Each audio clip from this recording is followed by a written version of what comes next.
Grand écran mais qui ne m'entend pas.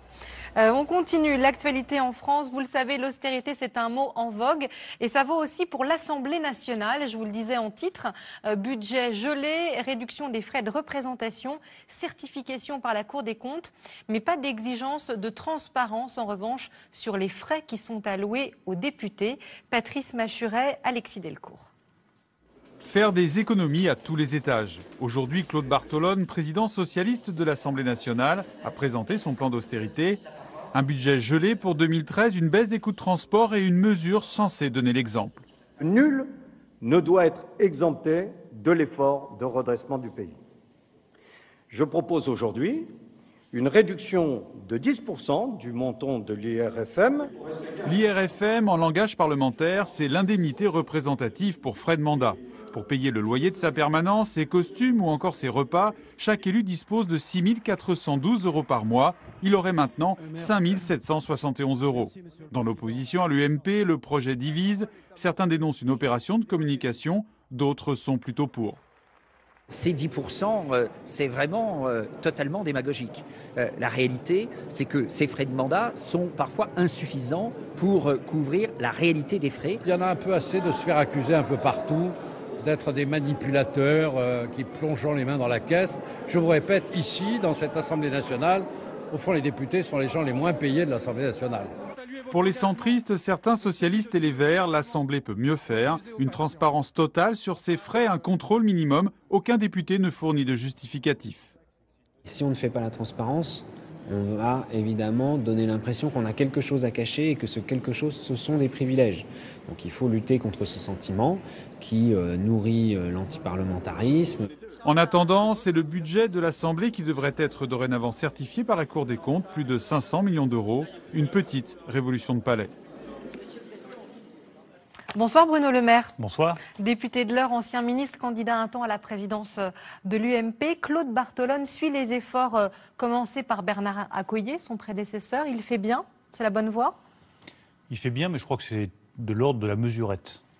Moi, j'aurais attendu Il y a quand même des baisses conséquentes. Oui, c'est une baisse de 10%, budget, ouais. Mais je crois qu'on aurait pu faire bien davantage et faire des réformes structurelles. Je pense qu'il aurait été bien de garantir la transparence sur cette indemnité. Nous n'avons rien à cacher. Moi, je peux certifier chaque euro de l'indemnité que je perçois. Vous seriez prêt, par exemple, à justifier de vos frais, donner vos factures? Je peux expliquer euro par euro à quoi sert mon indemnité représentative de frais de mandat. C'est payer ma permanence, payer les transports avec ma voiture, c'est payer les invitations de maire, des repas, payer des coupes pour des festivités sportives. Chaque euro peut être justifié. Pourquoi la précédente majorité ne l'a-t-elle pas fait, alors, si c'était une évidence? Vous savez, regardons surtout l'avenir. Moi, le passé, c'est le passé. Moi, ce qui m'intéresse, c'est l'avenir. Puis je pense qu'il faut des réformes beaucoup plus structurelles pour rénover la démocratie parlementaire française. 577 députés, c'est trop. Si on passait à 450 députés, nous serions mieux gouvernés et en plus, ça coûterait beaucoup moins cher.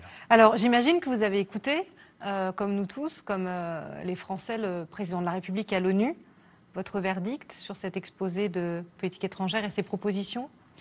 Moi, de manière générale, j'ai été frappé par le défaut de vision de cette présentation à l'ONU.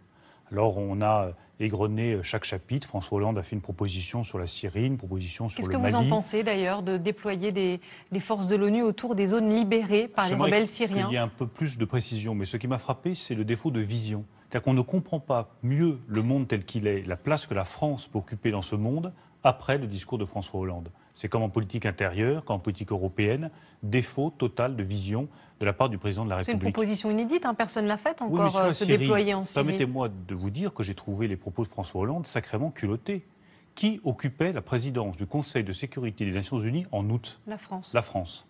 La France n'a pas bougé le petit doigt pendant le mois d'août pour aider les rebelles syriens. Et là, tout d'un coup, à la fin du mois de septembre, le président de la République s'insurge contre le défaut d'inaction des Nations Unies. Donc il s'insurge contre son propre défaut d'inaction pendant le mois d'août, quand il avait la présidence du Conseil de sécurité des Nations Unies, là où il pouvait agir, là où il pouvait changer les choses. Le Mali, rapidement, c'est une opération que vous jugez bien sous-pesée avec nos otages au Sahel? Je crois que c'est important de ne laisser aucun intégrisme, notamment l'intégrisme islamiste dans certaines zones africaines, se développer. Donc toute intervention qui vise à limiter le développement de l'intégrisme islamiste en Afrique est le bienvenu. Alors, vous avez sûrement suivi les récentes turbulences au sein du gouvernement, avec Cécile Duflot notamment. Je vous propose d'écouter le Premier ministre et vous réagissez juste après. Je travaille en confiance avec elle. Et ce qu'elle fait, c'est l'intitulé de son ministère, l'égalité des territoires et le logement. Et elle le fait dans une équipe gouvernementale que je dirige, dont elle est solidaire. Est-ce que je vais lui demander de ne plus être membre du Parti écologiste et des Verts, de devenir socialiste? Non. Alors le traité européen, ça divise la majorité visiblement, mais ce sera voté en bloc, j'imagine, par l'ancienne majorité, par l'UMP. C'est la bonne voie, ce traité européen? Oui, c'est la bonne voie, mais avant de défendre le traité, tout de même, quelle pantalonnade au gouvernement de la République française. C'est la première fois que je vois cela. Qui s'exprime. Enfin, c'est pas la majorité plurielle, c'est la pantalonnade.